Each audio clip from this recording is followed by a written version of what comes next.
ಶ್ರೀ ಗುರುಭ್ಯೋ ನಮಃ. ಶ್ರೀಮತೆ ರಾಮಾನುಜಾಚಾರ್ಯಾಯ ನಮಃ. ಭಾಸ್ಕರಾಯ ವಿದ್ಮಹೆ ಮಹಾದಿತಿಕರಾಯ ಧಿಮಹಿ ತನ್ನೋ ಶ್ರೀ ಶ್ರೀನಿವಾಸ ಪ್ರಚೋದಯಾತ್. ಭಾಸ್ಕರಾದ್ವಿ ಮಹಾದಿತಿಕರಾಮಿ ತನ್ನೋ ಶ್ರೀ ಸೂರ್ಯ ಭಗವಾನ್ ಪ್ರಚೋದಯಾತ್. ಶ್ರೀ ಸೂರ್ಯನಾರಾಯಣನ ಪ್ರಾರ್ಥನೆ ಮಾಡ್ಕೊಳ್ತಾ ನೋಡಿ, ಈ ದಿನ ವಿಶೇಷವಾದಂತಹ ಅತ್ಯಂತ ಪ್ರಶಸ್ತವಾಗಿರುವಂತಹ ದಿನ. ಈ ದಿನ ಸಪ್ತಮಿ ಭರಣಿ ನಕ್ಷತ್ರ ಇರುವಂಥದ್ದು. ಈ ಸಪ್ತಮಿಗಳು ಬಂದಾಗ ಅದರಲ್ಲೂ ಸಹ ವಿಶೇಷವಾಗಿ ಈ ಮಾಘ ಮಾಸದ ಸಪ್ತಮಿ ಇದೆಯಲ್ಲ, ಅದು ರಥಸಪ್ತಮಿ ಅಂತ ನಾವು ಹೇಳ್ತಿರ್ತೀವಿ. ಈ ರಥಸಪ್ತಮಿಯ ದಿನದಂದು ರಥವನ್ನು ಎಳೆಯುವಂತಹ ಪದ್ಧತಿಗಳು ರೂಢಿಯಲ್ಲಿರುವಂಥದ್ದು. ಶ್ರೀ ಮಹಾವಿಷ್ಣು ದೇವಾಲಯದಲ್ಲಿ ವಿಶೇಷವಾದಂತಹ ಆರಾಧನೆಗಳು ನಡೀತಾ ಇರುತ್ತೆ. ಇದನ್ನು ವಿಶೇಷವಾಗಿ ಸೂರ್ಯನಿಗೆ ಪ್ರಾರ್ಥನೆ ಮಾಡಿಕೊಳ್ಳುವಂಥ ಅತ್ಯಂತ ಶುಭವಾಗಿರುವಂತಹ ದಿನ. ತಾವೆಲ್ಲರೂ ಸಹ ಬೆಳಗ್ಗೆ ಎದ್ದ ತಕ್ಷಣವೇ ಹೆಕ್ಕದ ಪತ್ರೆಗಳು ಸಿಗುತ್ತಲ್ಲ, ಹೆಕ್ಕದ ಪತ್ರೆಗಳು ಎಲೆಗಳನ್ನು ಒಟ್ಟು ಎರಡು ಎಲೆಗಳನ್ನು ಒಂದು ಕಾಲ ಮೇಲೆ ಮಂಡಿಯ ಮೇಲೆ ಹಾಕ್ಕೊಳ್ಳಿ. ತುಂಬ ಮಂಡಿ ನೋವು ಇರೋರಿಗೆ ಬಹಳ ಹೆಲ್ಪ್ ಮಾಡುತ್ತೆ.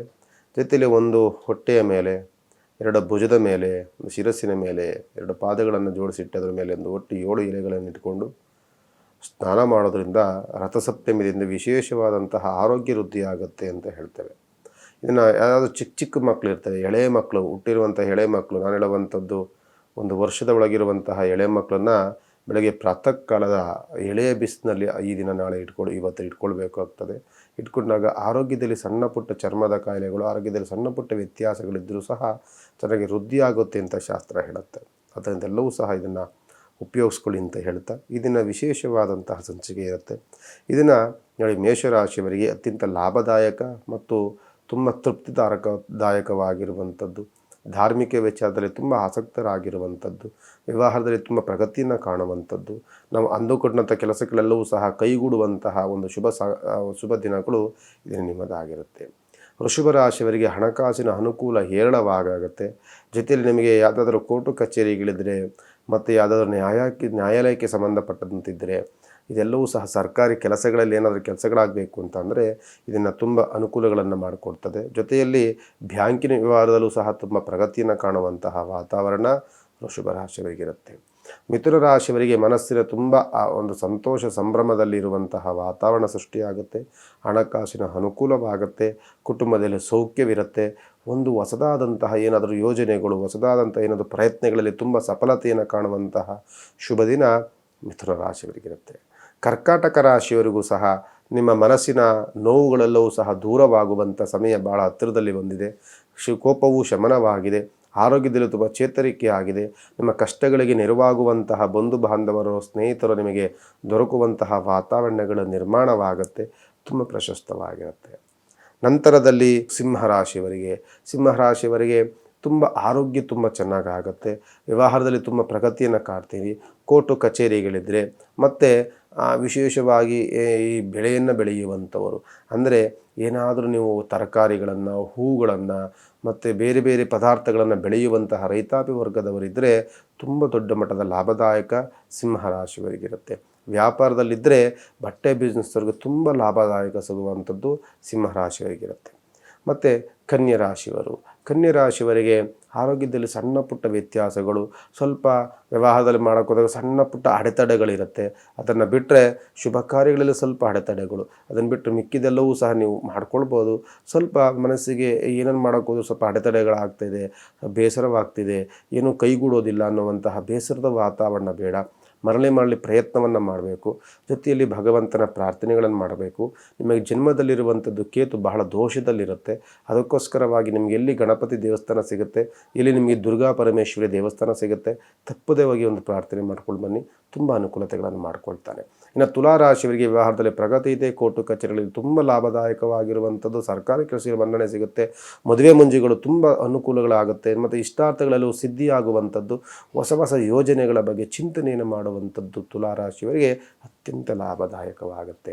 ಮತ್ತು ವೃಶ್ಚಿಕ ರಾಶಿಯವರೆಗೂ ಸಹ ವೃಶ್ಚಿಕ ರಾಶಿಯವರಿಗೆ ಆರೋಗ್ಯದಲ್ಲಿ ಪ್ರಗತಿ ಇಲ್ಲ, ಜೊತೆಯಲ್ಲಿ ನಿಮ್ಮ ಕುಟುಂಬದಲ್ಲಿ ಸೌಖ್ಯ, ಕುಟುಂಬದಲ್ಲಿ ಶುಭ ಕಾರ್ಯಗಳ ಚಿಂತನೆ, ಹೊಸ ಹೊಸ ಖರೀದಿ ಮಾಡಲಿಕ್ಕೆ ವೃಶ್ಚಿಕ ರಾಶಿಯವರಿಗೆ ತುಂಬ ಅನುಕೂಲ ಇದೆ. ನಾನು ಹೇಳುವಂಥದ್ದು, ಯಾವುದಾದ್ರೂ ಒಂದು ಜಾಗವನ್ನು ತೆಗೆದುಕೊಳ್ತೀರಿ ಅಥವಾ ಮನೆಯನ್ನು ಕಟ್ಟುವಂಥ ಯೋಚನೆಯನ್ನು ಮಾಡಿರ್ತೀರಿ, ಯಾವುದೋ ವಾಹನ ತೆಗೆದುಕೊಳ್ಬೇಕು ಅಂತಿರ್ತೀರಿ, ಇನ್ನೇನೋ ಒಂದು ವಸ್ತುಗಳನ್ನ ಖರೀದಿ ಮಾಡಬೇಕು ಅನ್ನೋದಿದ್ರೆ ತುಂಬ ಪ್ರಶಸ್ತವಾಗಿರುತ್ತೆ ವೃಶ್ಚಿಕ ರಾಶಿಯವರಿಗೆ. ನಾನು ಹೇಳುವಂಥದ್ದು ವೃಶ್ಚಿಕ ರಾಶಿ ಅಂತಲೇ ಅಲ್ಲ, ಪ್ರತಿಯೊಬ್ಬ ರಾಶಿಯವರು ಸಹ. ಇವತ್ತು ಭರಣಿ ನಕ್ಷತ್ರ ಇರುತ್ತೆ. ಭರಣಿ ನಕ್ಷತ್ರ ಯಾರಾದರೂ ಮನೆ ಕಟ್ಟಬೇಕು ಅಂತ ಪ್ಲ್ಯಾನ್ ಮಾಡ್ಕೊಂಡಿದ್ರೆ ನೀವು ಯಾವತ್ತೋ ಮಾಡೋ ಬದಲು ಇದನ್ನು ಹೋಗಿ ಸುಮ್ಮನೆ ಒಂದು 3 ಕಲ್ಲನ್ನು ಇಟ್ಬಿಟ್ಟು ಒಂದು ಪೂಜೆ ಮಾಡ್ಕೊಂಡು ಬನ್ನಿ. ಬೇಕಾದ್ರೆ ಇನ್ನೊಂದು ದಿವಸ ಯಾವಾಗ ಬೇಕಾದ್ರೂ ಮಾಡ್ಕೊಳ್ಳ್ರಿ. ಭರಣಿ ನಕ್ಷತ್ರ ಬಂದಾಗ, ಸಪ್ತಮಿ ಬಂದಾಗ ಭೂಮಿ ಪೂಜೆನ ನಾವು ಮಿಸ್ ಮಾಡ್ಕೊಳ್ಳೇಬಾರ್ದು.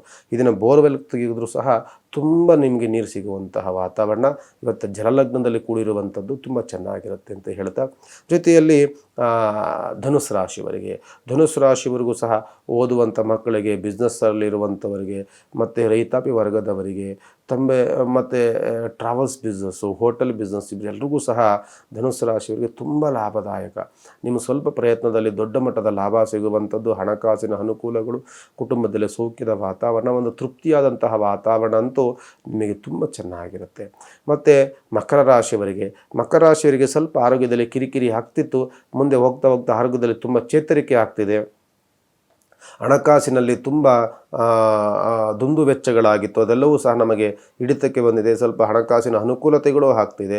ಸಾಲ ಯಾರಿಗಾರು ಕೊಡೋಕೋಬೇಡಿ. ಸಾಲ ಕೊಡೋಕೋದ್ರೆ ಸಾಲದವರಿಂದ ತುಂಬ ಚಿಂತನೆಗಳನ್ನು ಮಾಡ್ತೀರಿ, ತುಂಬ ಗಲಾಟೆಗಳಾಗುತ್ತೆ, ಮನಸ್ತಾಪಗಳಾಗುತ್ತೆ. ಮತ್ತು ಸ್ವಲ್ಪ ಎಚ್ಚರಿಕೆಯಿಂದ ಇರಬೇಕಾಗ್ತದೆ. ಇಲ್ಲವಾದಲ್ಲಿ ಸ್ವಲ್ಪ ಹಣಕಾಸಿನ ವಿಚಾರಕ್ಕೆ ಗಲಾಟೆಗಳು, ಗೊಂದಲಗಳು, ಮನಸ್ತಾಪಗಳು, ಬೇಸರಗಳು ಇವೆಲ್ಲವೂ ಆಗುವಂಥ ವಾತಾವರಣ, ಸ್ವಲ್ಪ ಎಚ್ಚರಿಕೆ ವಹಿಸಬೇಕಾಗ್ತದೆ. ಮತ್ತು ಕುಂಭರಾಶಿಯವರಿಗೆ ಏನೇ ವಿಚಾರಗಳು ಬಂದರೂ, ಎಷ್ಟೇ ಸಂಕಷ್ಟಗಳು ಬಂದರೂ, ಎಷ್ಟೇ ಕ್ರಿಟಿಕಲ್ ಇರುವಂಥ ಸಮಸ್ಯೆಗಳು ಬಂದರೂ ಸಹ ತಂದೆಯ ಜೊತೆಯಲ್ಲಿ ವಾಗ್ವಾದಕ್ಕಿಳಿಬಾರ್ದು. ತಂದೆಯೂ ಸಹ ಮಕ್ಕಳ ಜೊತೆ ವಾಗ್ವಾದಕ್ಕಿಳಿಬಾರ್ದು. ಸ್ವಲ್ಪ ಕುಟುಂಬದಲ್ಲಿ ಸಣ್ಣ ಪುಟ್ಟ ಕಲಹಗಳಾಗಿ ಬೇಸರವಾಗಿ ಮನಸ್ಸಿನಲ್ಲಿ ಅಲ್ಲೋ ಸ್ವಲ್ಪ ಬೇಸರದ ವಾತಾವರಣ, ಸ್ವಲ್ಪ ಮನೆಯ ನೆಮ್ಮದಿ ಹಾಳಾಗುವಂಥ ಸನ್ನಿವೇಶಗಳಾಗಬಹುದು. ಆದ್ದರಿಂದ ಏನೇ ವಿಚಾರಗಳು ಬಂದರೂ ನಾಳೆ ದಿನ ಮಾತನಾಡೋಣ ಅನ್ನುವಂತಹ ಮನಸ್ಸನ್ನು ಇಟ್ಕೊಳ್ಳಿ. ಜೊತೆಯಲ್ಲಿ ಸ್ವಲ್ಪ ಚಿಂತನೆಯನ್ನು ಮಾಡಿ ಯಾವುದನ್ನು ಮಾತನಾಡಬೇಕು, ಯಾವುದನ್ನು ಮಾತನಾಡಬಾರ್ದು, ಅದನ್ನು ಸ್ವಲ್ಪ ಆಲೋಚನೆ ಮಾಡಿ ಸ್ವಲ್ಪ ಮಾತನಾಡಿದ್ರೆ ಅನುಕೂಲವಾಗುತ್ತೆ. ಸ್ವಲ್ಪ ದಾಯಾದಿ ಕಲಹಗಳಾಗುವಂಥದ್ದಿರುತ್ತೆ. ಭೂಮಿಯನ್ನು ತೆಗೆದುಕೊಳ್ಬೇಕು ಅಂತ ಏನಾದರೂ ಬಂದರೆ ಸಂಪೂರ್ಣವಾಗಿ ಅದನ್ನು ಕೂಲಂಕುಷವಾದಂತಹ ವಿಚಾರಗಳನ್ನು ಭೂಮಿಯಲ್ಲಿ ಮಾಡಿ. ಇಲ್ಲವಾದಲ್ಲಿ ಸ್ವಲ್ಪ ಭೂಮಿ ವಿಚಾರದಲ್ಲಿ ಮೋಸ ಹೋಗುವಂಥ ಸನ್ನಿವೇಶಗಳು ಇರುತ್ತೆ, ಜಾಗ್ರತೆ. ಮತ್ತು ಮೀನರಾಶಿಯವರಿಗೆ ತುಂಬ ಲಾಭದಾಯಕವಾಗುತ್ತೆ. ಆದರೆ ತುಂಬ ಸೂತಾಟಗಳು, ತುಂಬ ಅಲೆತಾಟಗಳು, ತುಂಬ ಟಯರ್ಡ್ ಆಗುವಂಥದ್ದು, ಬೇಸರದೂ ಇರುತ್ತೆ. ಶ್ರಮಕ್ಕೆ ತಕ್ಕಂತಹ ಫಲ ಇಲ್ವಲ್ಲ ಅನ್ನುವಂತಹ ಒಂದು ಬೇಸರದ ವಾತಾವರಣ. ಆದರೆ ಮುಂದಿನ ದಿನಗಳಲ್ಲಿ ನಿಮ್ಮ ಶ್ರಮಕ್ಕೆ ತಕ್ಕಂತಹ ಒಂದು ಶ್ರಮಕ್ಕೆ ತಕ್ಕಂತಹ ಲಾಭ ಸಿಗುವಂತಹ ವಾತಾವರಣ ಅಂತೂ ಮುಂದಿನ ದಿನಗಳಲ್ಲಿ ಖಂಡಿತವಾಗಿ ನಿಮಗೆ ಸಿಗುತ್ತೆ. ಸ್ವಲ್ಪ ರಾಯರ ಪ್ರಾರ್ಥನೆ ಮಾಡಿಕೊಂಡ್ರು ತುಂಬ ಚೆನ್ನಾಗಿರುತ್ತೆ ಅಂತ ಹೇಳ್ತಾ, ಇದನ್ನು ವಿಶೇಷವಾದಂಥ ದಿನ ರಥಸಪ್ತಮಿ. ಬೆಳಗ್ಗೆ ಎದ್ದ ತಕ್ಷಣವೇ 12 ಗಂಟೆವರೆಗೂ ಸಹ ಸಮಯವಿರುತ್ತೆ. 12 ಗಂಟೆವರೆಗೂ ಯಾರಾದರೂ ಸ್ನಾನ ಮಾಡುವಂಥವ್ರು, ಬೆಳಗ್ಗೆನೇ ನಾವೇನಾದರೂ ಬೇರೆ ಬೇರೆ ದೇವಸ್ಥಾನಗಳಿಗೆ ಹೋಗುವಂಥವ್ರು ಸ್ವಲ್ಪ ಹೆಕ್ಕದ ಪತ್ರೆಗಳನ್ನ ಇಟ್ಕೊಂಡು ಸ್ನಾನವನ್ನು ಮಾಡಿ ಸೂರ್ಯನಿಗೊಂದು ನಮಸ್ಕಾರವನ್ನು ಮಾಡ್ಕೊಳ್ಳೋಣ.